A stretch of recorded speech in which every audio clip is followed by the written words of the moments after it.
I'd like to just say, first of all, how incredibly fortunate we are to have someone on the College of Business faculty with the integrity of Richard Okumoto and who provides the kind of role model for our students that he does.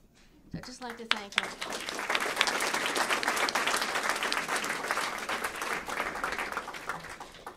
As you've just heard, Rich acted with integrity and with moral courage in a situation in which his job, his income, and very possibly his physical safety were at risk. As a newly hired CFO, Rich uncovered a serious accounting fraud, but when he tried to bring that to the attention of the CEO, he met with angry resistance. The reason was the CEO was the perpetrator of the fraud. By bringing this problem directly to the board of directors, he prevented serious damage to the shareholders of this company, to employees of this company, and by cooperating with federal and state authorities, he was able to assist in the successful prosecution of the perpetrators of this fraud. So it's something to really be proud of and to admire. I first heard this story from Rich a few years ago. I was part of a teaching team for a course in personal finance at the College of Business, and Rich and I were both on the teaching team. After the semester was over, my husband and I invited the professors who had taught on the team to our home for dinner, and we were chatting over the meal, and Rich happened to mention that he had lived in Portland, Oregon, and we were just making chit-chat, and we asked him why he left Portland and came back to the Bay Area. And he said, well, I was a whistleblower at a public company. And that was a conversation stopper.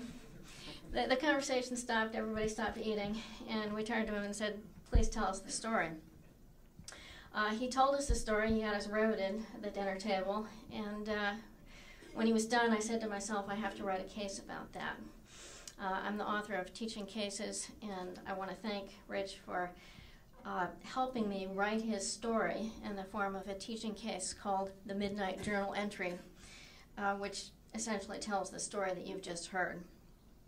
I want to say a few words about how Rich's story can be used in teaching ethics to our students. In teaching ethics, we often give considerable attention to theories of moral reasoning.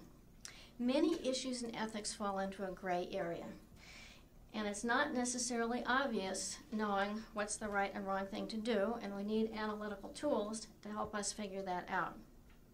However, in the situation that Rich faced, it was perfectly apparent to him immediately that reversing the retirement benefits of ESI's employees in Asia was both unethical and illegal. It didn't take a lot of moral theorizing to figure that out. The problem for Rich was not what's the right and wrong thing to do, what's the right and wrong thing in this situation, not what's ethical, but how can I find the courage to act?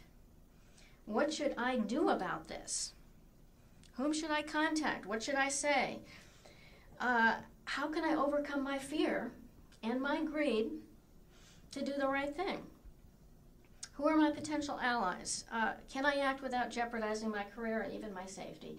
So those were the issues, the questions that he faced. It was quickly apparent to him that this was not ethical. The question for him was what to do about it. In the College of Business, we've been experimenting with an approach to teaching ethics called giving voice to values.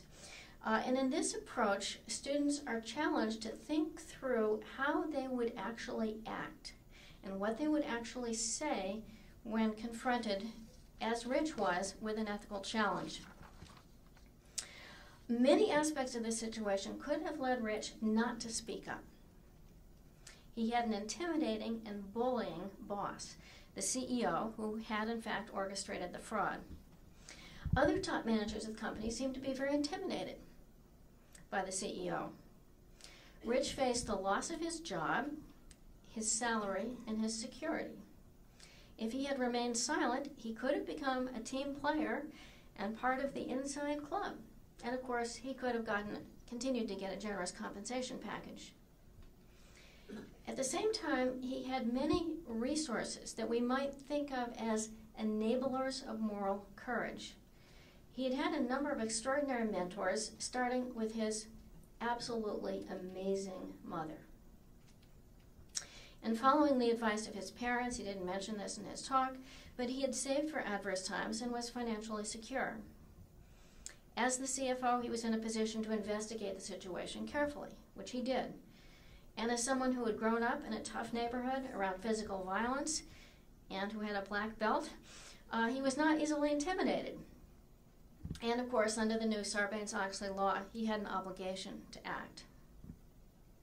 When I teach this case, I have students work in teams to figure out what they would actually do if they were in Rich Okumoto's shoes. I ask them to think about who their potential allies would be. For example, could the General Counsel help? Did Rich know anyone on the board of directors he could go to who would believe him and his story? What kind of evidence did he have or could he get, and how could he make the most persuasive possible argument to the board of directors? It turned out that he had a critical piece of evidence, a legal memo written by an outside law firm declaring that the cancellation of retirement benefits of the company's employees in Asia was illegal, and this ultimately enabled him to convince the board to act. I then asked my students to develop a script of what they would actually say, in this case to the audit committee. The purpose of this kind of exercise is to allow students to practice giving voice to their values so that when they confront an ethical challenge in real life, they will, in effect, have undergone rehearsal for it. In my experience, students have found this approach engaging and meaningful. Rich just said that he believes it's possible to teach experience. That's what a good case can do, to bring real experience into the classroom and use it as a teaching tool.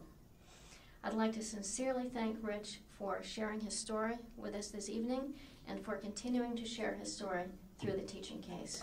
Thank you.